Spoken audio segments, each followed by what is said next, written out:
Hi friends, welcome to Kavi Tamil novels audio. நாம இன்னைக்கு ஒரு புது கதையை கேட்க போறோம். கதையின் தலைப்பு பிரிவோம் சந்திப்போம். ஆசிரியர் கவி மகிழினி. நான் உங்கள் புவனா செல்வம். இது வரைக்கும் நம்ம சேனலை சப்ஸ்கிரைப் பண்ணலைன்னா சப்ஸ்கிரைப் பண்ணிக்கோங்க. பக்கத்துல இருக்க பெல் ஐகானையும் தட்டி விடுங்க. அப்போதான் நாங்க போடுற வீடியோஸ் உங்களுக்கு நோட்டிபிகேஷனா வரும். நம்ம கதை பிடிச்சிருந்தா லைக் பண்ணுங்க, ஷேர் பண்ணுங்க, கமெண்ட் பண்ணுங்க. மறக்காம சப்ஸ்கிரைப் பண்ணுங்க.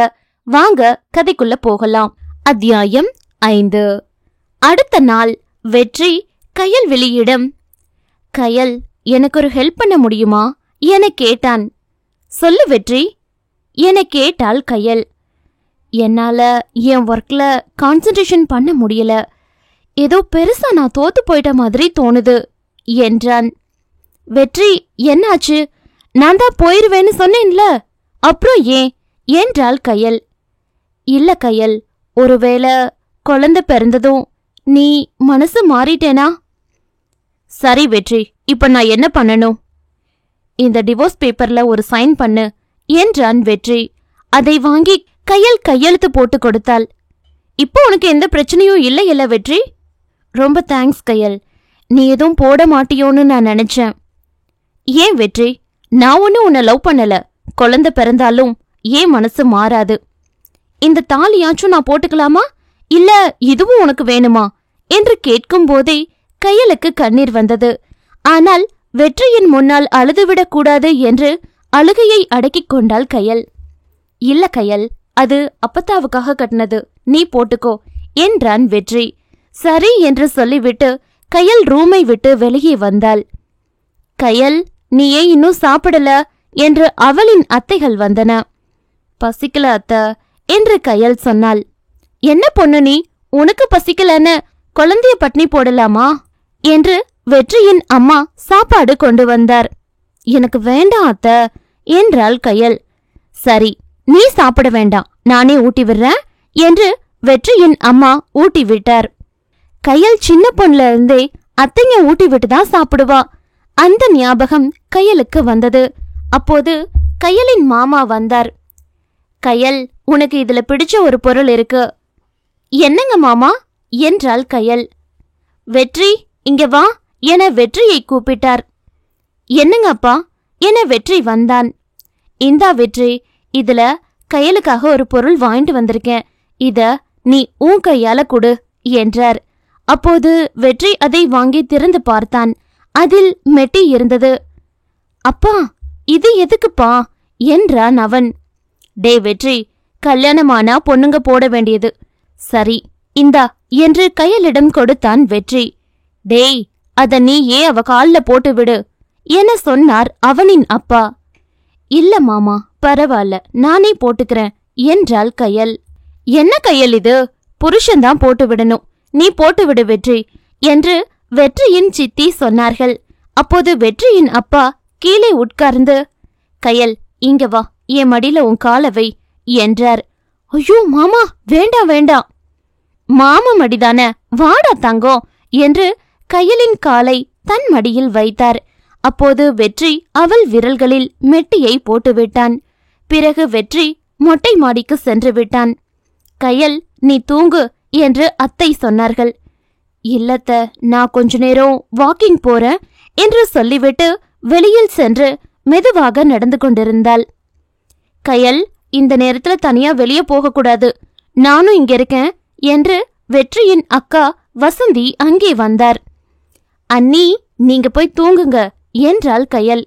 இல்ல கயல், நைட் நேரத்துல உன்னை தனியா விட்டுட்டு போக முடியாது, நீ வாக்கிங் பண்ணு, நான் வெயிட் பண்றேன் என்று அங்கு கார்டனில் ஒரு சேரில் உட்கார்ந்து பார்த்து கொண்டு இருந்தாள். அப்போது வெற்றி கீழே வந்தான். ஏண்டா, உனக்கு தூக்கம் வரலையா என்றாள் வசந்தி. இல்லக்கா. வெற்றி வந்தவுடன் கயல், அண்ணி, எனக்கு தூக்கம் வருது, நான் போய் தூங்குறேன். சரி என்றாள் வசந்தி. கயல் சென்று விட்டாள். என்னாச்சு வெற்றி, ஏன் ஒரு மாதிரியா இருக்க? இல்லக்கா, நான் நல்லாதான் இருக்கேன். இல்லடா, எனக்கு உன்னை பத்தி தெரியாதா? உனக்கும் கயலுக்கும் ஒருத்தர் சுத்தமா பிடிக்காது. ஆனா விதி உங்களை சேர்த்து வச்சிருக்கு. கயல் ரொம்ப நல்ல பொண்ணுடா, ரொம்ப பொறுமையானவ. நீ ஆரம்பத்துல இருந்தே அவளை வெறுத்ததுனால உன்னால அவளை ஏத்துக்க முடியல. கொஞ்சம் உன் வெறுப்ப விட்டுட்டு வெளியில வாடா. அவ வயித்துல இருக்கிறது உன்னோட குழந்தை வெற்றி. உன் பேரை சொல்ல போற அடுத்த தலைமுறைடா. இப்படி நீ தள்ளியே இருந்தா நாளைக்கு உன்னோட குழந்தைய கூட 3வது மனுஷன் மாறி தள்ளி நின்னுதான் பாக்கணும் என்றாள் வசந்தி. அக்கா, ரொம்ப வருஷம் வெறுப்போடவே இருந்துட்டேன். திடீர்னு என்னால அவகிட்ட பாசமா பேச முடியாது. முயற்சி பண்றேன். வெற்றி, உன்னோட பொறுப்புல 6 காலேஜ் இருக்குடா. ஆனா உன்னாலதான் கையலோட படிப்பு நின்னு போச்சு என வசந்தி சொல்ல, அவ காலேஜ் வராததுக்கு நான் என்ன பண்ண முடியும்? வெற்றி, நீயே தனியா யோசிச்சு பாருடா சொல்லிவிட்டு உள்ளே சென்றாள் வசந்தி. சிறிது நேரம் கழித்து உள்ளே சென்றான் வெற்றி. அங்கு கையல் கீழே படுத்திருந்தாள். அவள் அருகில் கல்லூரியின் பாட புத்தகம் இருந்தது. கையல் உறங்கிவிட்டாள். அப்போது அந்த புத்தகத்தை எடுத்து பார்த்தான் வெற்றி. கையல் வீட்டிலிருந்தே படித்துக் கொண்டிருந்தது அவனுக்கு தெரிந்தது. அக்கா சொன்ன மாதிரி என்னாலதான் அவளோட படிப்பு கெட்டு போயிடுச்சா என்று அவன் மனதிற்குள் ஒரு குற்ற உணர்ச்சி வந்தது. அப்போது கையல் கண் விழித்து எழுந்தாள். அதை பார்த்தவுடன் வெற்றி அமைதியாக பெட்டில் சென்று படுத்துக்கொண்டான். கையல் எழுந்து ரெஸ்ட் ரூம் போய்விட்டு வாமிட் பண்ணி கொண்டிருக்கும் சத்தம் கேட்டது. உள்ளே இருந்து வெளியில் வந்ததும் கையல் கீழே படுத்தாள். கையல், நீ மேல படுத்துக்கோ, நான் வேணும்னா கீழே படுத்துக்கிறேன் என்று சொன்னான் வெற்றி. பரவாயில்ல, நானே கீழே படுத்துக்கிறேன் என்று பதில் சொல்லிவிட்டு கையல் திரும்பவும் படுத்தாள். சரி என்று வெற்றியும் படுத்துக்கொண்டான். ஆனால் அப்பப்ப கையல் எழுந்திருப்பதும் படுப்பதுமாக இருந்தது. வெற்றி பார்த்தான். என்ன கையல், வாமிட் பண்ணிட்டே இருக்க? உனக்கு உடம்பு சரியில்லையா என கேட்டான். அப்படியெல்லாம் எதுவும் இல்ல வெற்றி, சாப்பிட்டாலே அடிக்கடி வாமிட் வருது. அதனாலதான் நான் சாப்பிடாம படுத்தேன். அத்தை கேட்காம ஊட்டி விட்டுட்டாங்க. சரி, நீ படுத்துக்கோ, நான் வேணா என் ரூமுக்கு போறேன் என்று சொல்லிவிட்டு கையல் வெளியே வந்தாள். கையல், இங்கே இரு, நீ போக வேண்டாம் என்றான் வெற்றி. நான் உன்கிட்ட கொஞ்சம் பேசணும். சொல்லு வெற்றி. சாரி என்றான். திடீர்னு எதுக்கு சாரி சொல்ற? நீ நல்லா படிக்கிற பொண்ணு. ஆனா என்னால உன்னோட படிப்பு நின்னு போச்சுன்னு நினைக்கும்போது மனசு கொஞ்சம் கஷ்டமா இருக்கு. அவன் சொல்வது சரி என்பது போல எதுவும் பேசாமல் அமைதியாக இருந்தாள் கையல். நான் உன்னோட புக்க பார்த்தேன். 7 மாசமா நீ வீட்ல இருந்து படிச்சிருக்க. அப்புறம் எதுக்கு காலேஜ் வராம விட்ட? தொடர்ந்து வந்திருக்கலாமே என்றான் வெற்றி. எப்படி வெற்றி காலேஜ் வர முடியும்? அங்க எனக்கு பாடம் சொல்லித்தர ப்ரொஃபசர் நீ. அப்படி இருக்கும்போது நடந்த எல்லாத்தையும் மறந்துட்டு எப்படி உன் முன்னால என்னால வந்து உட்கார முடியும்? என்னோட முகத்தை பார்க்கும்போது உன்னால மட்டும் எப்படி பாடம் நடத்த முடியும்? கல்விய கொடுக்கறவங்க குரு. ஆனா அந்த இடத்துல நான் எப்பவும் உன்னை அப்படி நினைச்சதில்ல. காலேஜ்க்கு வந்தப்ப கூட உன் மேல எனக்கும் என் மேல உனக்கும் வெறுப்பு இருந்துகிட்டே தான் இருந்துச்சு. எத்தனை நாள் நீ என்ன திட்டி இருப்ப, கிளாஸ விட்டு வெளியில அனுப்பியிருப்ப. அப்படி ஒரு சூழ்நிலையில நான் பிரெக்னெண்டா இருக்கும்போது எப்படி காலேஜ் வர முடியும்? உன்னோட வெறுப்பு மொத்தத்தையும் நீ என் மேல காட்டுவ. அந்த இடத்துல மரியாதையா இருக்காது என்று விளக்கமாக சொன்னாள் கையல். சாரி கையல், நெக்ஸ்ட் மந்த் எக்ஸாம் இருக்கு. நீ நல்லா படிக்கிற பொண்ணு. உனக்கு விருப்பம் இருந்தா நீ வந்து எக்ஸாம் எழுது. அது வரைக்கும் நீ வீட்ல இருந்து படி. உனக்கு என்ன டவுட்னாலும் என்கிட்ட கேளு, நான் உனக்கு சொல்றேன் என்றான் வெற்றி. சரி என்று சொல்லிவிட்டு கையலும் படுத்தாள். வெற்றிக்கு தூக்கம் கலைந்து விட்டது. அப்போது அவன் சிந்தனை எல்லாம் பின்னோக்கி சென்றது. முதல் நாள் கையல் காலேஜுக்கு வந்ததை அவனுக்கு நினைவு வந்தது. அப்படியே கடந்த கால நினைவுக்கு சென்றான் வெற்றி. 3 வருடங்களுக்கு முன்பு. வெற்றியின் பிளாஷ்பேக் கையலின் குறும்புகளோடு தொடரும். அத்தியாயம் 6. அன்று காலையில் வீடே அதிர்வது போல ஒரு சத்தம். என்ன என்று பார்த்தாள். கையலோ என்னால காலேஜுக்கு போக முடியாது என்று அவள் அம்மாவிடம் சண்டையிட்டுக் கொண்டிருந்தாள். என்னம்மா, என் தங்கம் இல்ல, எல்கேஜி போறப்ப கூட அழுகாம போன, இப்ப காலேஜ் போறதுக்கு எதுக்கு இவ்ளோ கலாட்டா என்று சொல்லிக்கொண்டே மாமா சென்றார். மாமா, நான் எல்கேஜி போகும்போது என்னோட வாத்தியார் வேற. ஆனா இங்க வெற்றி இருக்கான், நான் போகல. இங்க பாருங்கண்ணா, வீட்டையே 2ஆக்கிட்டு இருக்கா என்று அவளின் அம்மா சொல்ல, மாமா நான் அந்த காலேஜ் போக மாட்டேன் என்று மீண்டும் கத்தினாள். என்னடா என்று அத்தை வர, அத்தை நான் போகல என்ன வேற காலேஜ்ல சேர்த்து விட சொல்லுங்க என்றாள் கயல். அப்போது கயலின் தலையில் வேகமாக கொட்டு விழுந்தது. ஆ என்று கத்தியபடி திரும்பி பார்த்தாள் கயல். அங்கு நின்றது வெற்றி. ஏண்டி, +2ல நீ எடுத்த மார்க் லட்சணத்துக்கு எந்த காலேஜ்லயும் சீட்டு கொடுக்க மாட்டாங்க. ஏதோ அப்பா சொன்னாருன்னு தான் உனக்கு நான் சீட்டு கொடுத்தேன். என்னமோ பெரிய இவளாட்ட ஆர்ப்பாட்டம் பண்ணிட்டு இருக்க என்றான் அவன். டேய், ஒழுங்கா போயிரு, இல்ல கல் எடுத்து உன் மண்டைய உடைச்சிடுவேன் என்று வெற்றியிடம் கத்தினாள் கயல்விழி. அப்போது சீதா, அப்படியே அடிச்சுனா பாரு, என்னடி மாமான்னு ஒரு மரியாதை இல்லாம போடா வாடான்னு பேசுற, மண்டைய உடைப்பேன்னு சொல்ற, உனக்கெல்லாம் செல்லம் கொடுத்து கெடுத்து வச்சிருக்காங்க என்று திட்ட, என்ன சீதா காலையிலேயே என் பேத்திய திட்டிக்கிட்டு இருக்க என்று தாத்தா வர அவருக்கும் விழுந்தது. அப்பா, நீங்க எல்லாரும் குடுக்கற செல்லம்தான், அவ என் வெற்றிய மரியாதை இல்லாம பேசிக்கிட்டு இருக்கா. அவர்கள் பேசிக்கொண்டிருக்கும் போதே வெற்றி, அத்த நான் போயிட்டு வரேன், நேரமாச்சு என்று சொல்லிவிட்டு கிளம்பினான். டேய் வெற்றி, இரு, கையிலையும் கூட்டிட்டு போ என்றார் அப்பா. அப்பா, காலேஜுக்கு போனா இவ யாரோ நான் யாரோ, அப்பா ப்ளீஸ் இவ கூட என்ன ஜாயின் பண்ணாதீங்க என்று சொல்லிவிட்டு சென்றான் வெற்றி. மறுபடியும் இங்கு கயல்விழி ஆர்ப்பாட்டம் முடியவில்லை. கயல், உன்னோட கிளாஸுக்கு வெற்றி வரமாட்டான், அதனால நீ போ. ஒரு வழியாக சமாதானம் ஆனாள். கிளாஸ்ல அட்டெண்டன்ஸ் முடிஞ்சு கிளாஸ் போயிட்டு இருக்கு.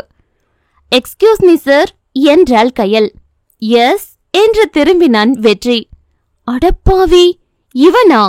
இவன் நம்ம கிளாஸுக்கு வரமாட்டான்னு மாமா சொன்னாரு. யாருமா நீ என்றான் வெற்றி.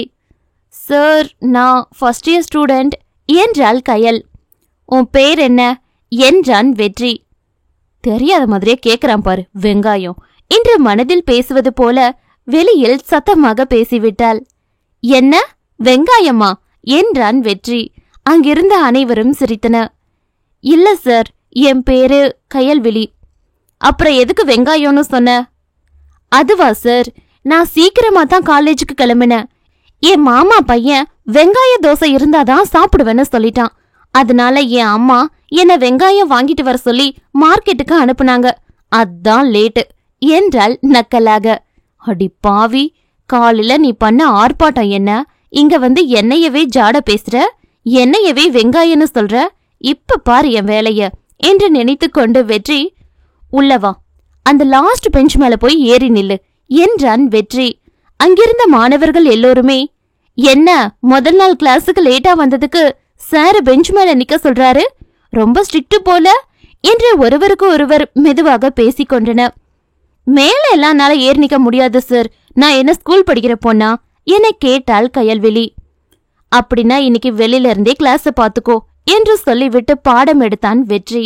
வேகமாக உள்ளே வந்து இருக்கையில் அமர்ந்தாள் கயல்விழி. அன்று முழுவதும் அவன் கயலையே கேள்வி கேட்டுக்கொண்டிருந்தான். கடுப்பான கயல் வெளியில் சென்றவுடன் வெற்றியின் கார் கண்ணாடியை உடைத்து விட்டாள். ஏய், என்னடி பண்ணிட்டு இருக்க, இது காலேஜ் என்று வேகமாக அருகில் வந்தான் வெற்றி. ஓ, சாருக்கு இப்பதான் இது காலேஜ்னு தெரியுதா? இங்க பாரு, உன்கிட்ட படிக்கிறத விட என் அப்பா கிட்ட சொல்லி 2 பன்னிக்குட்டி வாங்கி மேய்ச்சிக்கிறேன் என்று சொல்லிவிட்டு வேகமாக ஆட்டோவில் ஏறினாள் கயல். அப்போது அலாரம் அடித்தது. இன்றைய நினைவுக்கு வந்தான் வெற்றி. மணி 5. கயல் நன்றாக உறங்கிக் கொண்டிருந்தாள். அவளை பார்த்தவன், அவளா இவ என்று மெல்ல சிரித்தபடி வெளியில் சென்றான்.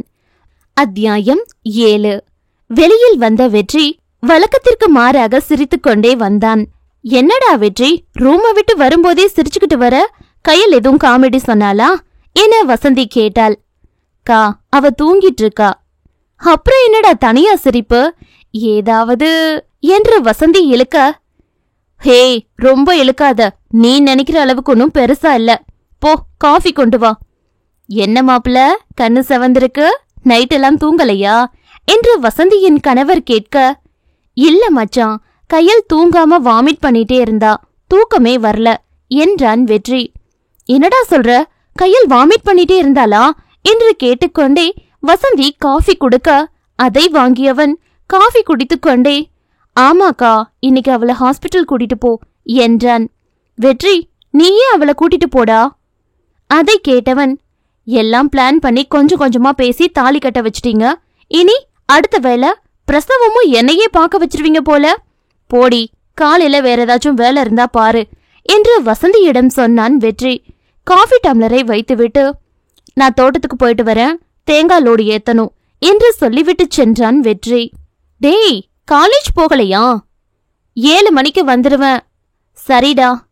வெற்றி இரு என்றார் வெற்றியின் அம்மா. என்னம்மா? இந்தா காஃபி. யாருக்கு? அப்பா போயிருக்காருடா. அப்பா எதுக்கு போனாரு? அவன் தூங்கட்டும், அவனை தொந்தரவு பண்ண வேண்டாம், நான் போய் லோடு அனுப்பிட்டு வரேன்னு சொன்னாரு. என்ன லக்ஷ்மி, உங்க லவ்வர் ஒன்னும் என் மேல பரிதாபப்பட்டு சொல்லியிருக்க மாட்டாரு. என்ன எழுப்புனா அவரு மருமக தூக்கம் கெட்டு போயிரும் அப்படின்னு சொல்லியிருப்பாரு. டேய் உன்ன. சரி சரி, உண்மைய சொன்னா கோபப்படாத, போயிட்டு வரேன். என்னக்கா, இன்னைக்கு ரொம்ப நாளைக்கு அப்புறம் வெற்றி பழைய மாதிரி பேசுறான்? ஆமா சித்ரா, எனக்கு அவனை இப்படி பார்க்க மனசுக்கு ரொம்ப சந்தோஷமா இருக்கு. ஆமாக்கா, வெற்றியும் கையலும் சந்தோஷமா இருந்தாங்கன்னா பழையபடி சீதாவும் அண்ணனும் எல்லாரும் மறுபடியும் இங்க வந்துருவாங்க. நம்ம வீடு இழந்த அந்த பழைய சந்தோஷம் திரும்பி வந்துரும். ஆமா சித்ரா, கண்மணி, சரவணன், அக்ஷயா எல்லாரும் இங்க இருந்து போகும்போது மனசே இல்லாம போனாங்க. அக்கா, நாங்களும் அவங்க திரும்பி வரப்போற நாளுக்காக தான் காத்திருக்கோம் என்று வெற்றியின் மற்ற 3 சித்திகளும் வந்தார்கள். கண்டிப்பா சீக்கிரம் அது நடக்கும் என்று சொல்லிக்கொண்டே வந்தாள் வசந்தி. வசந்தி, என்ன சொல்ற என்று கோரஸாக சித்திகள் 3 பேரும் கேட்க, ஆமா சித்தி, நம்ம வெற்றி இன்னைக்கு கையல ஹாஸ்பிட்டல் கூட்டிட்டு போன்னு என்கிட்ட சொன்னா. கையலுக்கு என்னாச்சு? நைட்டெல்லாம் தூங்காம வாமிட் பண்ணிட்டே இருந்தாலாமா, அதனால சாரும் தூங்கலையாம். அப்படின்னா என்ன அர்த்தம்? வெற்றியும் தூங்காம கையல பாத்துக்கிட்டான்னு தானே அர்த்தம். அதை கேட்டவர்கள் இப்போது சந்தோஷமாக, வசந்தி உன் வாய தெற என்று வசந்தியின் வாயில் சர்க்கரையை போட்டார். ஏமா? காலையிலேயே நல்ல விஷயம் சொல்லியிருக்கடி, அதான். தோட்டத்திற்கு சென்ற வெற்றி அவன் அப்பாவிடம், அப்பா நீங்க ஏன் வந்தீங்க? அதான் நான் வருவேன்ல. இல்ல வெற்றி, உன்னை தொந்தரவு பண்ண வேண்டானுதான். இந்தாங்க, நீங்க போய் காஃபி குடிங்க, நான் பாத்துக்கிறேன் என்று சொல்லிவிட்டு லோடு ஏற்றி அனுப்பி வைத்தான். வெற்றி, மணி 7:15, நீ கிளம்பு, நான் அப்புறம் வரேன். சரிங்கப்பா, போயிட்டு வரேன். அப்போது வெற்றி வேகமாக வந்தவுடன் தன் ரூமிற்கு சென்றான். அப்போதும் கையல் எழுந்திருக்கவில்லை, தூங்கிக் கொண்டிருந்தாள். அவளை பார்த்தபோது கொஞ்சம் பழைய வெற்றி எட்டி பார்த்தான். நைட்ல என்ன தூங்க விடாம பண்ணிட்டு இப்ப மட்டும் எப்படி தூங்குறா பாரு, அப்படியே உன் மேல தண்ணி கொண்டு வந்து ஊத்திடலான்னு இருக்கு என்று நினைத்தான். இதுவே பழைய கையலாக இருந்திருந்து இப்படி தூங்கிட்டு இருந்தா வெற்றி கண்டிப்பா தண்ணி ஊத்திடுவான். பல முறை அந்த மாதிரி பண்ணியிருக்கான். டேய் வேண்டாண்டா வெற்றி, அந்த மாதிரி யோசிச்சு கூட பாக்காத, குடும்பமே சேர்ந்து உனக்கு டின்னு கட்டிடுவாங்க என்று நினைத்தவன், சரி நைட்ல தூங்காம இருந்தா அதனால டயர்டா இருக்கும், தூங்கட்டும் என்று டிஸ்டர்ப் பண்ணாமல் குளித்துவிட்டு அவன் காலேஜுக்கு கிளம்பினான். தினமும் செல்லும் காலேஜ் தான் என்றாலும் அன்று மட்டும் ஏனோ வெற்றிக்கு உள்ளே செல்லும் போது ஏதோ ஒரு வித்தியாசமாக தெரிந்தது. கையில் தன் கார் கண்ணாடியை உடைத்த இடத்தை பார்த்தான். அங்குதான் தினமும் காரை நிறுத்துவான். அவள் நினைவுக்கு வந்தாள். அவள் நினைவுகளோடு மெல்ல நகர்ந்து உள்ளே சென்றான். அவன் கிளாஸ் ரூமிற்கு சென்றபோது அங்கு அவன் நாற்காலியை பார்த்தான். ஒருமுறை கையலோடு நடந்ததை அப்படியே நினைத்து பார்த்தான். எக்ஸ்கியூஸ் மீ சார் என்றாள் கையல். ஏய், உனக்கு எத்தனை தடவை சொன்னாலும் புத்தி வராதா? இப்படிதான் லேட்டா வருவியா? ஒழுங்கா பின்னாடி போய் பெஞ்சில ஏறி நிக்க வேண்டாம், முட்டிக்கால் போடு என்று சொன்னான். என்ன சார் நீங்க, பெஞ்ச் மேல எப்படி முட்டி போட முடியும் என்றால் நக்கலாக. ஆமா, பெஞ்ச் மேல முட்டி போட முடியாது. சரி, ஒன்னும் பிரச்சனை இல்ல, இங்கேயே முட்டி போடு என்று அவன் டேபிள் அருகிலேயே முட்டி போட சொன்னான். கையல் யோசித்தாள். சரிங்க சார், நீங்க சொன்னதை கேக்குறேன் என்று சொல்லி வெற்றியின் நாற்காலியின் அருகில் முட்டி போட்டாள். என்னடா இது, சொன்னதுமே டக்குன்னு கேட்டுட்டா, ஏதாவது உள்கூத்து வச்சிருப்பாளோ என்று நினைத்தான் வெற்றி. இல்ல இல்ல, என்னதான் இருந்தாலும் நான் ப்ரொஃபசர் தானே, அதனால பயந்து போய் முட்டி போட்டிருப்பா என்று நினைத்து கொண்டு தன் சேரில் அமருவதற்காக வந்தான். அவன் அமரும்போது கையல் டக்கென்று சேரை இழுத்து விட்டாள்.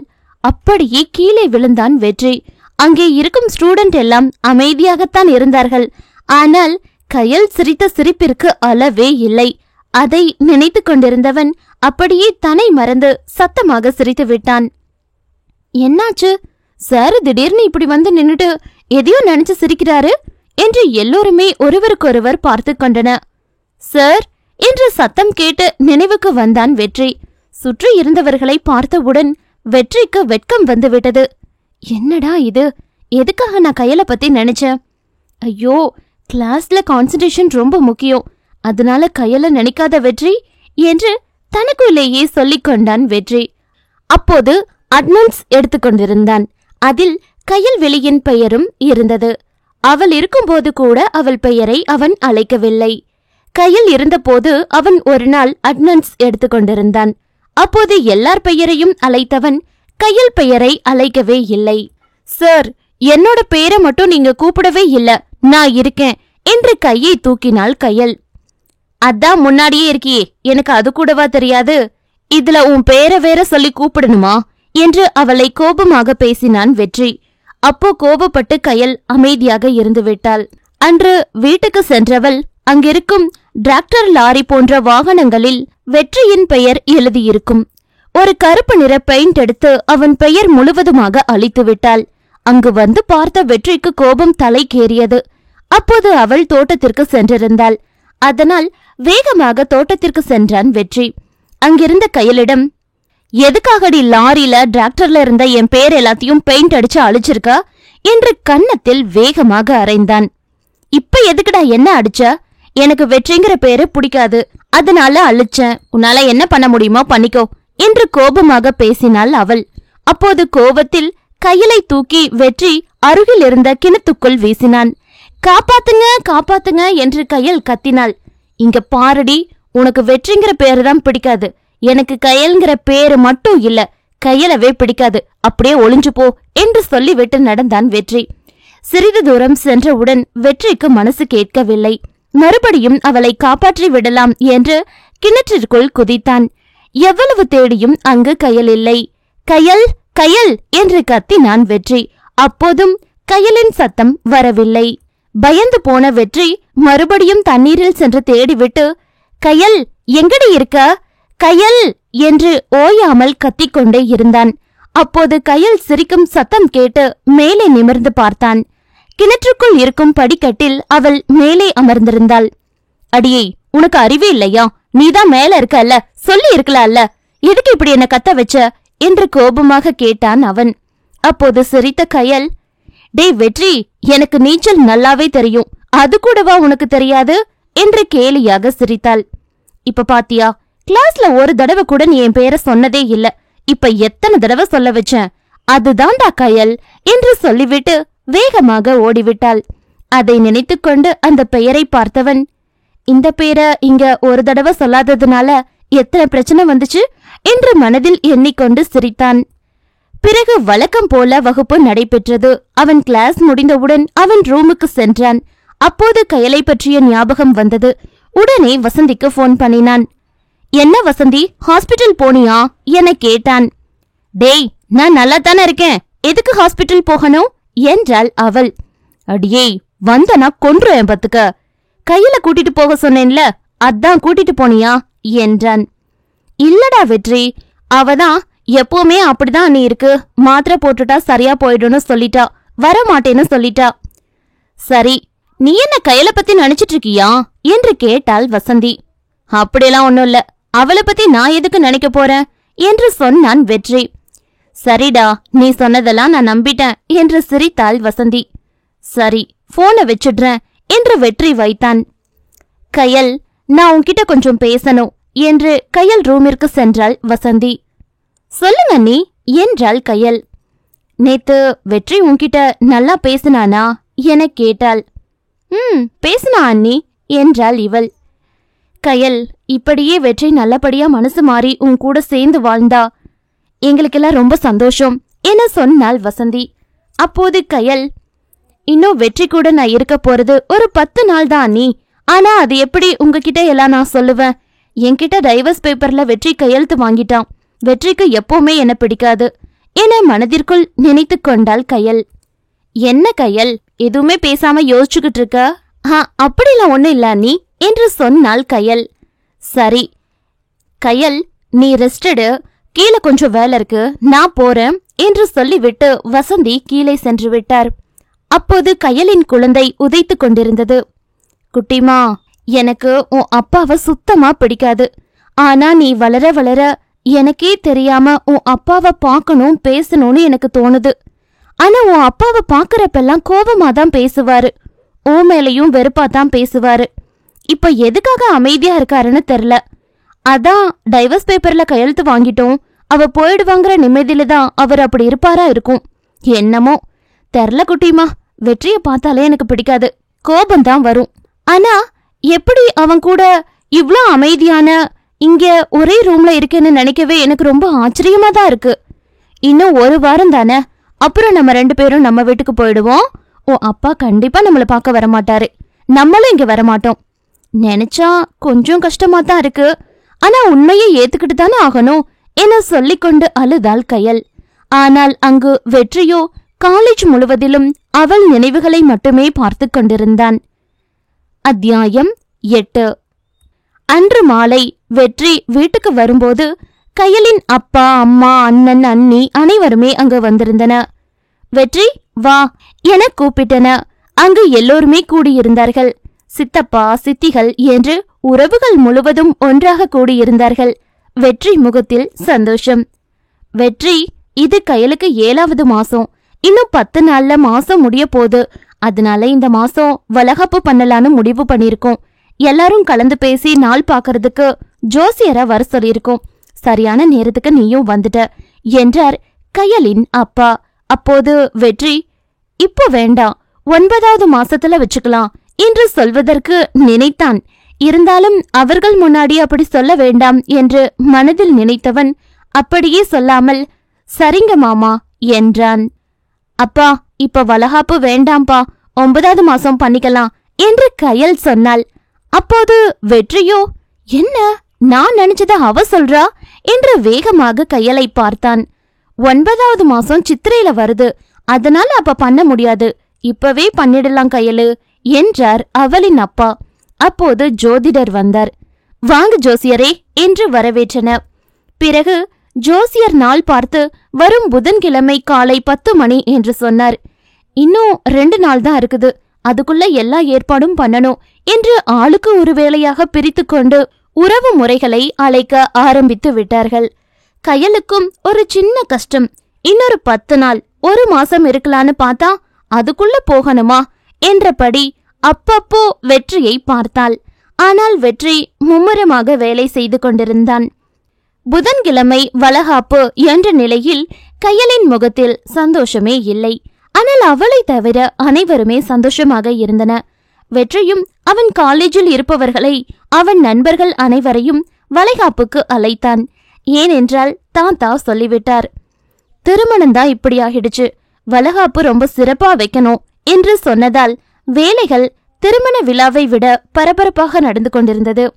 பெரிய மண்டபத்தை ஏற்பாடு செய்தன. செவ்வாய்க்கிழமை நைட் அனைவருமே மண்டபத்திற்கு சென்றன. மண்டபம் நிறைந்திருந்தது உறவு முறைகள். கல்யாண வீட்டை விட கலகலப்பாக இருந்தது வளகாப்பு. கயல், கண்மணி எல்லாம் வீட்டில் இருந்தார்கள். காலையில் கயலை அழைத்து செல்வதாக முடிவு செய்திருந்தார்கள். வெற்றியை காணவில்லை என்று பார்த்து கொண்டிருந்தாள் கயல். அப்போது வந்த கண்மணி, என்ன கயல், வெளியில உட்கார்ந்துட்டு இருக்க, வீட்டுக்குள்ள வா என்று கூப்பிட்டார். கொஞ்ச நேரம் இங்க இருக்கேன் அண்ணி. என்ன கயல், வெற்றி வரலன்னு பாத்துட்டு இருக்கியா? இல்ல அண்ணி, அது கயல், வெற்றிய பாக்கணுமா? ஆமா அண்ணி. சரி, நீ போன் பண்ண வேண்டியது தானே என்றாள் கண்மணி. எனக்கு வெற்றி நம்பர் தெரியாது அண்ணி. அடிப்பாவி, உன் புருஷ நம்பர் தெரியாதா? அதான் சொல்றேன்ல தெரியாதுன்னு. சரி, அவன் நம்பர் சொல்றேன், நீ பேசு என்று வெற்றியின் நம்பரை கொடுத்தாள். அப்போது நம்பரை டயல் செய்தவள் வேண்டாம் என்று கட் பண்ணிட்டாள். இல்ல, வெற்றிக்கு ஏற்கனவே ஆகாதுன்னு நினைக்கிறான், இப்ப போன் பண்ணா ரொம்ப தப்பா நினைச்சுக்குவான், போன் பண்ண வேண்டாம் என்று மனதிற்குள்ளேயே பேசிக்கொண்டிருந்தாள் கயல். ஆனாலும் அவள் மனம் ஏனோ கேட்கவில்லை. மறுபடியும் போன் பண்ணினாள். வெற்றியோ மண்டபத்திற்குள் பரபரப்பாக விருந்து பரிமாறிக்கொண்டிருந்தான். அப்போது போன் வந்தது. ஹலோ என்றான். பதில் வரவில்லை. மறுபடியும் ஹலோ என்றான். பதில் இல்லை. உடனே கட் பண்ணிவிட்டு மறுபடியும் வேலையை தொடர்ந்தான். சிறிது நேரம் கழித்து மீண்டும் முயற்சித்தாள். வெற்றி, ஹலோ என்றான். பதில் இல்லை. யாரா இருக்கும் என்று யோசித்தான். ஹலோ, பேசுங்க என்றான். பேச முடியாமல் போனை வைத்தாள் கயல். என்னடா வெற்றி, போனையே பார்த்துட்டு இருக்க, அங்க போய் சாம்பார் ஊத்து என்றார் சித்தப்பா. சித்தப்பா, யாரோ போன் பண்றாங்க, அட்டென்ட் பண்ணனா பேச மாட்டேங்கிறாங்க, யாருன்னு பாருங்க என்று போனை கொடுத்து விட்டு சென்றான் வெற்றி. நம்பரை பார்த்தார். கயல் நம்பர். சிரித்தார். அட பாவி, பொண்டாட்டி நம்பரே தெரியல, இவன் எங்க தேர போறான். கயலுக்கு போன் வந்தது. வெற்றி நம்பரை பார்த்தவுடன் மனசெல்லாம் படபடப்பாய் இருந்தது. ஒரு வழியாக அட்டென்ட் பண்ணிவிட்டாள். என்னம்மா கயல் என்றவுடன், ஐயோ சின்னமாமா என்றாள். சின்னமாமா, நீங்க எப்படி? கயல், ஏன் போன் பண்ணிட்டு வெற்றி கிட்ட பேசல? சின்னமாமா, அது வந்து, இரு வெற்றி கிட்ட தரேன். டே வெற்றி, இங்க வா. சொல்லுங்க சித்தப்பா. இந்தா. யாரு சித்தப்பா? உன் பொண்டாட்டி, பேசு. வாங்கி காதில் வைத்தவன், கயல் நீயா, அப்புறம் ஏன் பேசல என்றான் வெற்றி.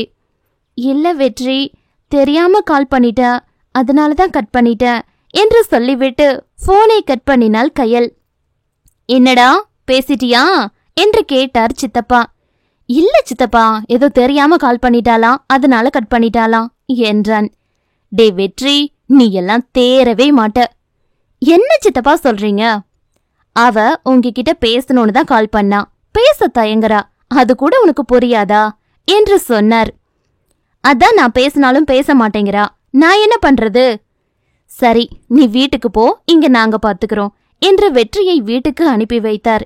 வெற்றி வீட்டுக்கு வருவது தெரியாமல் கயல் வெற்றியின் ஷர்ட்டை போட்டுக்கொண்டு கார்டனில் அமர்ந்திருந்தாள். அப்போது வெற்றி அவளை பார்த்தான். என்ன கயல், என்னோட ஷர்ட்டை போட்டிருக்க என்று கேட்டான். அவனை பார்த்ததும் கயலுக்கு பதட்டமானது. இல்ல, இது உன்னோடதா, தெரியாம போட்டுட்டேன் என்று கலட்டி அவனிடம் கொடுத்தாள். வேண்டாம், நீயே வச்சுக்க என்றான் வெற்றி. வேண்டாம் வெற்றி என்று தயக்கத்தோடு சொன்னாள் கயல். இல்ல கயல், நாளைக்கு நீ இந்த வீட்டை விட்டு போயிருவ, அதுக்கப்புறம் இந்த ஷர்ட் பார்த்தா உன்னோட ஞாபகம்தான் வரும், எதுக்கு தேவையில்லாத பிரச்சனை என்று சொல்லிவிட்டு சென்றான் வெற்றி. கயலுக்கு கோபம். இவனே இப்படி பேசும்போது நான் மட்டும் ஏன் ஃபீல் பண்ணிட்டு இருக்கேன் என்று நினைத்தவள் ரூமிற்குள் போனாள். அங்கு வெற்றி செல்போன் பார்த்து கொண்டிருந்தான். அப்போது அவன் ஷர்ட்டை வேகமாக தூக்கி எறிந்தாள். ஏய், எதுக்குடி இப்ப தூக்கி எறிஞ்ச என்றான். எனக்கும் உன் ஞாபகம் வரக்கூடாது, அதனாலதான் தூக்கி போட்டேன் என்றாள் இவள். ஏய், என் புள்ளைய வயித்துல வச்சிருக்க, அப்ப என் ஞாபகம் வராதா என்றான் வெற்றி. எதுவும் பேசாமல் படுத்துக்கொண்டாள். மறுநாள் காலையில் எல்லோருமே மண்டபத்துக்கு கிளம்பினார்கள். வெற்றி காரை ஓட்டிக் கொண்டிருந்தான். டேய், நைட்டு நீ எப்போ வந்த என்றாள் அவனின் அக்கா. ஏண்டி, உங்க 2 பேரையும் புள்ளத்தாச்சி புள்ளைய பாத்துக்க சொல்லி விட்டுட்டு போனா, அவளை தனியா விட்டுட்டு 11 மணிக்கு உங்களுக்கு என்ன தூக்கம் என்றான் வெற்றி. அப்போது கண்மணி, டேய், உன் பொண்டாட்டி தான் உன்னை எதிர்பார்த்துட்டு வாசலே உட்கார்ந்திருந்தா, நான் கூப்பிட்டதுக்கு நீங்க போங்க அண்ணி, வெற்றி வந்ததும் நான் உள்ள வரேன்னு சொன்னா, அப்புறம் நான் தான் உன் நம்பர் கொடுத்தேன் என்றாள். அப்போது வெற்றி கண்ணாடியில் பின் சீட்டில் இருக்கும் கயலை பார்த்தான். கயல் முகம் வாடி இருந்தது, ஏதோ யோசனையில் இருந்தது. அடடா, ஆளு நமக்காக தான் வெயிட் பண்ணிட்டு இருந்திருக்கா, அது புரியாம அவளை கடுப்பேத்திட்டடா. வெற்றி, உனக்கு வாயில தாண்டா சனி என்று மனதிற்குள்ளேயே திட்டிக் கொண்டான். மண்டப வாசலில் கயலை வரவேற்க குடும்பம், உறவுகள் என்று அனைவரும் காத்திருந்தன. கயல்விழியை உள்ளே அழைத்து கொண்டு சென்றனர். கண்மணி, வசந்தி மற்றும் குடும்பத்தார் அவளை ரெடி பண்ணுவதற்காக ரூமிற்குள்ளே சென்றன. பரபரப்பாக வேலை நடந்து கொண்டிருந்தது. எல்லாரும் தயாராகி விட்டார்கள். கயலையும் ரெடி பண்ணி விட்டார்கள். ஆனால் கயலின் முகத்தில் சந்தோஷம் என்பது ஒரு துளி கூட இல்லை. என்னாச்சு கயல், இப்படி சோகமா இருக்க, இப்போ உனக்கு விருப்பம் இல்லையா என்று கேட்டாள் கண்மணி. இல்ல அண்ணி, இதுவரைக்கும் எனக்கு நடந்த எந்த விசேஷமும் சந்தோஷமா நடந்ததில்ல. எனக்கு மனசுக்கு கஷ்டமா இருக்கு அண்ணி, பயமா இருக்கு. கயல், நீ கவலைப்படாத. இதுவரைக்கும் உனக்கு நடந்த எல்லா விசேஷத்திலையும் பிரச்சனை பண்றது வெற்றிதான். ஆனா உன் வளகாப்பு விசேஷத்துக்கு அவன் எவ்வளவு கஷ்டப்பட்டு வேலை செஞ்சான் தெரியுமா? கயல், வெற்றி முன்ன மாதிரி இல்ல, இப்ப ரொம்பவே மாறிட்டான். உன்னோட வளகாப்புக்காக எல்லா வேலையையும் அவன்தான் செஞ்சான் என்று வசந்தி சொல்ல, அவன் ஒன்னும் என் வளகாப்புக்காக எல்லாம் சந்தோஷமா வேலை செய்யல. நான் இந்த வீட்டை விட்டு போக போறேன், அவனை விட்டு போக போறேன். அந்த சந்தோஷத்துலதான் அவன் ரொம்ப சந்தோஷமா வேலை செஞ்சிட்டு இருப்பான். அண்ணி, உங்களுக்கு இதெல்லாம் தெரியாது என்று மனதிற்குள்ளேயே பேசிக்கொண்டாள் கயல். என்ன கயல் யோசிக்கிற? ஒன்னும் இல்ல அண்ணி. அதற்குள் கயலை அழைத்து வர சொன்னதால் அவர்கள் கயலை அழைத்து கொண்டு சென்றார்கள். கயலுக்கு வளைகாப்பு விமர்சையாக நடைபெற்றது. விருந்து முடிந்து கயல்விழியை முதலில் வெற்றியின் வீட்டிற்கு அழைத்து சென்றன. பிறகு அங்கிருந்து கயலை அம்மா வீட்டிற்கு அழைத்து போக கிளப்பினார்கள். அப்போது வெற்றி, கயல், உன்கிட்ட பேசணும், ரூமுக்கு வா என்றான். வெற்றி என்ன சொல்ல போறானோ என்ற பதட்டத்தோடே சென்றாள். வெற்றிக்கு கயலை பிரிய மனசே இல்லாமல் கயலை தனியா கூட்டிட்டு போறான், பரவாயில்ல, வெற்றி மனசு மாறிட்டான் என்று சந்தோஷப்பட்டார்கள் உறவுகள். எதுக்கு வெற்றி கூப்பிட்ட? கயல், இன்னைக்கு நீ சந்தோஷமா இருந்தியா? ரொம்ப சந்தோஷமா இருந்த வெற்றி, என் வீட்டுக்கு போக போறேன்ல, அதான் என்றாள் கயல். ஆமா கயல், உன்னோட மாத்திரையெல்லாம் இங்க இருக்கு, அதான் கூப்பிட்டேன். சரி, போயிட்டு வா என்றான் வெற்றி. எதுக்கு போயிட்டு வான்னு சொல்ற? நான் திரும்ப வரவா போறேன் என்றாள் கயல். ஏன் திரும்ப வரமாட்டியா என்றான் வெற்றி. அத்தியாயம் 9. ஏன் கயல் திரும்ப வரமாட்டியா என்று வெற்றி கேட்டவுடன் கயலுக்கு அப்படியே இங்கேயே இருந்து விடலாமா என்று தோன்றியது. இல்ல, வெற்றி என்ன நினைச்சு கேட்டான்னு தெரியாம நாமளா எதுவும் சொல்லக்கூடாது என்று நினைத்து கொண்டு வெற்றியிடம் கேட்டாள். வெற்றி, எதுக்காக என்கிட்ட அப்படி கேட்ட? நீதான் வரமாட்டேன்னு சொன்ன, அதுக்காக தான் நான் கேட்டேன் என்று சொன்னான் அவன். உனக்கும் எனக்கும் டிவோர்ஸ் ஆயிடுச்சுன்னா மறுபடியும் எதுக்கு நான் இங்க வரப்போறேன்? அதுக்கப்புறம் எந்த உரிமையில நான் என் புள்ளைய தூக்கிட்டு இங்க வர முடியும் வெற்றி என்று சொன்னாள் கயல். இது நீ பிறந்த வீடு, நானும் இங்கதான் பிறந்திருக்கேன். உன் குழந்தை இங்க வரதுல என்ன பிரச்சனை? வேற ஒரு பொண்ணா இருந்து எந்த சம்பந்தமும் இல்லைன்னா கூட சொல்லலாம், டைவர்ஸ்க்கு அப்புறம் வரக்கூடாதுன்னு. இது நம்ம வீடு தானே, இதுல நீ தாராளமா இருக்கலாம், உன்னை யாரும் வரவேணான்னு சொல்ல போறதில்ல, அதனாலதான் அப்படி கேட்டேன் என்று சொன்னான் வெற்றி. அதை கேட்ட கயலுக்கு அழுகைதான் வந்தது. ஆனால் அவனிடம் எப்படி அழுகையை காட்டுவது என்று தனக்குள்ளேயே அடக்கிக் கொண்டாள் கயல். என்ன கயல், எதுவும் பேசாம அமைதியா இருக்க என்று கேட்டான் வெற்றி. அதான் நீயே சொன்னல்ல வெற்றி, இது உன் குழந்தை அப்படின்னு. உண்மைதான், இது என்னோட குழந்தை. அப்படி இருக்கும்போது உன்னோட வீட்ல நான் எப்படி இருக்க முடியும்? நானும் என் குழந்தையும் என் வீட்லயே இருந்துக்கிறோம் வெற்றி. எதுக்காகவோ இங்க நான் வரல என்று சொல்லிவிட்டு சென்றாள் கயல். கயல், ஒரு நிமிஷம் நில்லு என்று சொன்னான் வெற்றி. நின்றாள் அவள். அவளின் அருகில் சென்றவன் அவன் வைத்திருந்த 2 தங்க வளையல்களை எடுத்து அவளிடம் கொடுத்தான். இத மண்டபத்துல ஏன் கொடுக்கல என கேட்டாள் கயல். அங்க எல்லாரும் இருந்தாங்க, அங்க வச்சு இந்த வளையல் உனக்கு நான் போட்டு விட்டா நான் உன்னை லவ் பண்றேன்னு எல்லாரும் தப்பா நினைச்சுக்குவாங்க, அதனாலதான் நான் உனக்கு போட்டு விடல என்று சொன்னான் வெற்றி. நீ சொல்றதும் சரிதான் வெற்றி. இப்போ இங்கிருந்து இந்த வளையல் நான் போட்டுட்டு போனாலும் நம்ம வீட்ல இருக்கவங்க அப்படித்தானே நினைப்பாங்க. எதுக்கு வீணா உனக்கு பிரச்சனை? எனக்கு இந்த வளையல் வேண்டாம் என சொன்னாள் கயல். இல்ல, உனக்காக இது என்னோட கிஃப்ட், என்னோட ஞாபகார்த்தமா இருக்கட்டும் என்றான் அவன். உன்னோட ஞாபகம் எனக்குள்ளேயே வளர்ந்துகிட்டு இருக்குது வெற்றி. என் குழந்தைக்கு இந்த கண்ணாடி வளையல் போதும், இந்த தங்க வளையல் உனக்கு வரப்போற பொண்டாட்டிக்கு போட்டுவிடு என்று சொல்லிவிட்டு அங்கிருந்து கிளம்பினாள் கயல். உன்னுடைய ஞாபகம் எனக்குள்ள வளர்ந்துகிட்டு இருக்குதுன்னு கயல் எதுக்காக சொன்னா என்று யோசித்தான். அப்போதுதான் வெற்றிக்கு புரிந்தது அது குழந்தையை பற்றி சொல்லி இருக்கா என்று. ஆனா இத கூட புரிஞ்சுக்காம எப்படிடா வெற்றி? சித்தப்பா சொன்னது கரெக்டு தான், நான்லாம் எங்க தேர போறேன்? பேசணும்னு தோணுது, ஆனா அவ முன்னாடி போய் நின்னா ஏன் வாயே எனக்கு எதிரியா மாறுது. நான் நினைக்கிறத விட்டு நினைக்காததெல்லாம் பேசுது. திரும்ப திரும்ப பிரச்சனை தான் வருது. வளையல் கொடுத்தா கயல் சந்தோஷப்படுவான்னு நினைச்சேன், ஆனா அதுவும் அவளை கஷ்டப்படுத்திருச்சு.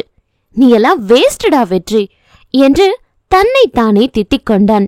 அப்போது வெற்றி மாடிமேல் நின்று பார்த்தான். கயல் காரில் ஏறும்போது அவள் கண்களில் கண்ணீர் வடிந்து கொண்டிருந்தது. ஆனால் யாருக்கும் தெரியாமல் துடைத்துக் கொண்டிருந்தாள் கயல். கயல் போகும்போது வெற்றிக்கும் கொஞ்சம் வலிதான் இருந்தது. ஆனால் அது அவனுக்கு புரியவில்லை. என்ன வலி? ஏன் என் மனசு ஒரு மாதிரி இருக்கு என்று நினைத்தவன் உடனே கீழே சென்றான். அதற்குள் கயல் அவள் வீட்டிற்கு சென்று விட்டாள். என்னடா வெற்றி என்று கேட்டார் வெற்றியின் அப்பா. ஒன்னும் இல்லப்பா, சும்மாதான் வந்தேன் என்ன சொன்னான் வெற்றி. சரி, அக்கா மாமா சித்தப்பா சித்தி எல்லாம் கையில விடுறதுக்கு போயிருக்காங்க, நீயும் போயிட்டு வா என்றார் அவனின் அப்பா. இல்லைங்கப்பா, எனக்கு கொஞ்சம் வேலை இருக்கு என்று சொல்லிவிட்டு கிளம்பி விட்டான் வெற்றி. வெளியில் சென்ற வெற்றி கயல் செல்வதற்கு முன்னால் குறுக்கு வழியில் அவள் தோட்டத்திற்கு சென்று விட்டான். அப்போது அங்கு கயல் வந்து இறங்கினாள். அங்கு வெற்றி இருந்தான். டேய் வெற்றி, நாங்க கூப்பிட்டப்ப வரலன்னு சொல்லிட்டு கையில ரூம்க்கு கூட்டிட்டு போன, மறுபடியும் இப்ப என்னன்னா எங்களுக்கு முன்னாடி இங்க வந்து நிக்கிற? என்னடா என்னடா இது என்று கேட்டாள் வசந்தி. அப்பாதான் சொன்னாரு, தனியா அனுப்பக்கூடாது, நீ போய் ஒரு நாள் இருந்துட்டு வான்னு. அதனாலதான் வந்த என்றான் வெற்றி. சரிடா என்று சொன்னாள் வசந்தி. வெற்றி, நீயும் கயல் பக்கத்துல வந்து நில்லு என சொல்லிவிட்டு இருவருக்கும் ஆரத்தி எடுத்தாள் கண்மணி. பிறகு எல்லோரும் வீட்டுக்குள் சென்றனர். சிறிது நேரத்தில் வெற்றி வெளியில் வந்தான். வந்தவன் அப்பாவிற்கு போன் பண்ணினான். அப்பா, நீங்க சொன்னப்ப வேலை இருக்குன்னு உங்ககிட்ட போய் சொல்லிட்டு நான் வெளியே வந்துட்டேன் என்று அப்பாவிடம் சொன்னவன், இப்ப எங்கடா இருக்க வெற்றி என்று கேட்டார் அப்பா. பா, நான் கயல் வீட்ல இருக்கேன் என சொன்னான் அவன். நல்ல விஷயம்தாண்டா என்றார் இவர். அதுக்கில்லப்பா, நான் எல்லாரும் என்ன கிண்டல் பண்ணாங்க, நீங்க தான் இருந்துட்டு வர சொன்னீங்கன்னு அவங்க கிட்ட போய் சொல்லிட்டேன், நீங்களும் அப்படியே மெயின்டைன் பண்ணிக்கோங்க என்றான் இவன். டே வெற்றி, நீ எப்பவுமே பொய் சொல்ல மாட்ட, ஆனா இப்போ பொய்யெல்லாம் கூட சொல்லிட்டு இருக்க. காதல் வந்துச்சுன்னா எல்லாருமே பொய் சொல்ல பழகிடுவாங்கடா, நீ மட்டும் என்ன விதி விலக்கா என அவனை கிண்டல் செய்தார் அப்பா. அப்பா, நீங்க நினைக்கிற மாதிரி காதல் எல்லாம் ஒன்னும் இல்ல, ஏதோ வளகாப்பு போட்டும் கூட வரலைன்னு அத்தையெல்லாம் வருத்தப்படுவாங்க, அதுக்காக தான் மழுப்பிக்கொண்டே சொன்னான் வெற்றி. சரிடா மகனே, நான் நம்பிட்டேன். சரி, நீ போய் உன் பொண்டாட்டிய பாரு என்று சிரித்துக்கொண்டே போனை வைத்து விட்டார் அவர். கயல், நீ ஏண்டா டல்லா இருக்க? வெற்றி தான் வந்துட்டானல்ல, இனியாச்சும் கொஞ்சம் சிரி என்றாள் வசந்தி. ஆனால் கயலின் மனதில் இருக்கும் வலி யாருக்கும் தெரியவில்லை. ஆனால் கயல் அவர்களுக்காக சிரித்தாள். அப்போது வந்த வெற்றி, என்ன கயல், உனக்கு என் மேல கோபந்தானா என்றான். இல்ல வெற்றி, பொய் சொல்லாத, எனக்கு தெரியும் உனக்கு கோபந்தான். வெற்றி, நான் சொல்றேன்னு தப்பா எடுத்துக்காத, இனிமே நீங்க வராத. ஏன்? உனக்கும் எனக்கும் எந்த சம்பந்தமும் இல்ல, நீ இப்ப வரத பார்த்து எல்லாரும் உனக்கு என் மேல பாசம் இருக்குன்னு தப்பா நினைச்சிட்டு இருக்காங்க. வேண்டாம் வெற்றி, பொய்யா ஒரு அன்பை காட்டி பிரியும் போது அது ரொம்ப கஷ்டமா இருக்கும். இதுவரைக்கும் என்கிட்ட வெறுப்ப காட்டின நீ அப்படியே இருந்துரு என்று வெற்றியிடம் சொன்னாள். இங்க பாரு கயல், நான் வர்றது அத்தைக்காகவும் மாமாவுக்காகவும் தான். நீ பிரெக்னண்டா இருக்கப்போ நான் வரலன்னா அவங்க ஃபீல் பண்ணுவாங்கன்னு தான் நான் வந்தேன் என்றான். உன்ன மாதிரி என்னால இருக்க முடியாது வெற்றி, நான் ஒரு பொண்ணு, எனக்கும் மனசு இருக்கு, அதுல ஆசைகள் இருக்கு. குழந்தை வளர வளர கொஞ்சம் கொஞ்சமா உன் மேல உண்மையாவே என்ன அறியாம உன்னோட ஞாபகம் எனக்கு வருது. நான் உன்னை லவ் பண்றேன் வெற்றி, ஆனா அது உனக்கு புரியாது என்று கயல் தன் மனதுக்குள்ளேயே பேசிக்கொண்டாள். என்ன கயல், எதுவும் பேசாம யோசிச்சுட்டு இருக்க?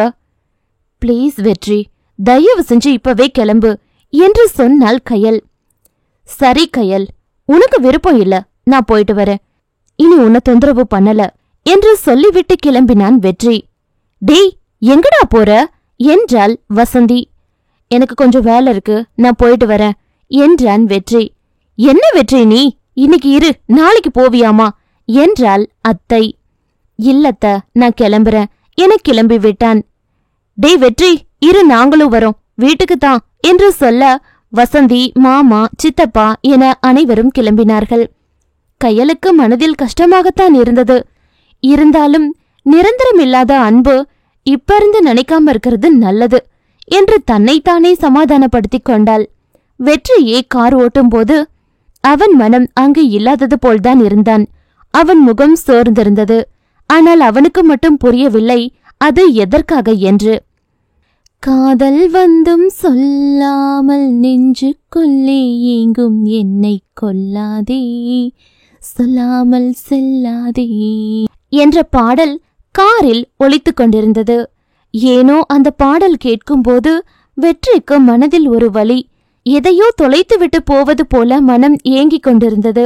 ஆனால் அவன் தொலைத்தது கையலிடத்தில் தன் மனதை என்பது அவன் எப்போது புரிந்து கொள்வான் என்றுதான் தெரியவில்லை. அத்தியாயம் 10. அன்று இரவு. என்ன வெற்றி, ஃபங்க்ஷன் வேலையெல்லாம் எப்படி போகுது? அப்பா, எல்லாமே அரேஞ்ச் பண்ணிட்டேன்.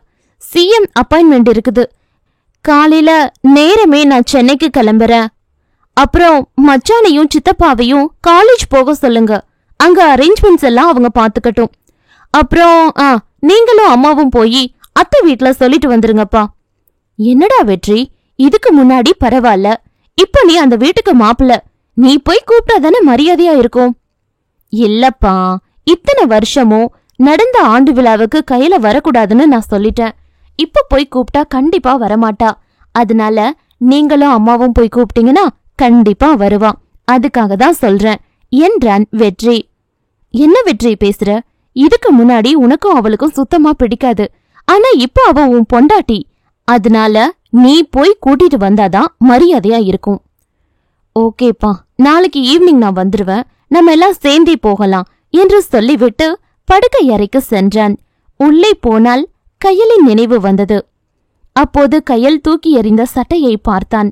அதை கையில் எடுத்தவன் அப்படியே நின்று கொண்டான். உனக்கும் எனக்கும் என்னடி? எனக்கு எதுவும் புரியல. அதிகமா உன்னை வெறுக்கிறேன், ஆனா உன்னதான் அதிகமா நினைக்கிறேன். நீ இல்லாம இந்த ஒரு நாள் கூட என்னால இருக்க முடியலடி. எப்படி தைரியமா உன்னை டிவோர்ஸ் பண்றதுக்கு அப்ளை பண்ணியிருக்கேன்னு எனக்கு புரியல. இப்படி தனியா என்ன புலம்ப விட்டுட்டியடி கையல் என்றவன் அப்படியே அந்த சட்டையை அணைத்துக் கொண்டு படுத்துக்கொண்டான் வெற்றி. கையலோ வெற்றியை நினைத்தவள் அப்படியே மொட்டை மாடியில் நடந்து கொண்டிருந்தாள். என்ன கையல், இந்த நேரத்துல தனியா மாடியில நடந்துட்டு இருக்க? சும்மா வாக்கிங் அண்ணி. கையல், நானும் பார்த்துட்டு தான் இருக்கேன். ஓ முகமே சரியில்லை. உனக்கும் வெற்றிக்கும் பிரச்சனையா? அண்ணி, எப்படி நீங்க எல்லாரும் ஒரு விஷயத்த மறந்துட்டீங்கன்னு எனக்கு தெரியல. என்ன கையல் சொல்ற? பிறந்ததுல இருந்து எனக்கும் வெற்றிக்கும் சுத்தமா ஆகாது. நாங்க சேர்ந்திருந்த இந்த 6 நாள்ல மட்டும் எப்படி மனசு மாறி இருக்கும்னு நீங்களா நினைக்கிறீங்க? என்ன சொல்ற கையல்? அண்ணி, வெற்றிக்கு என்ன பிடிக்கல. நான் வளகாப்பு போட்டு பிரசவத்துக்காக மட்டும் இங்க வரல. கையல், என்ன சொல்ற என்றாள் கண்மணி. வெற்றியை விட்டு நிரந்தரமா பிரிஞ்சு வந்திருக்கேன் அண்ணி. குழந்தை பிறந்ததும் கூட நான் அங்க போக மாட்டேன். கையல், உனக்கு வெற்றி மேல இருக்க கோபம் இன்னும் போகலையா? அண்ணி, வெற்றி என்கிட்ட டைவர்ஸ் பேப்பர்ல கையெழுத்து வாங்கி டைவர்ஸ்க்கு அப்ளை பண்ணிட்டான். என்ன கையல், என்னென்னமோ சொல்ற? நீங்க சந்தோஷமா இருக்கீங்கன்னு நாங்க நினைச்சிட்டு இருந்தா இப்படி கல்ல தூக்கி தலையில போடுறையே. அண்ணி, இந்த விஷயம் அம்மா அப்பாக்கு தெரிய வேண்டாம்.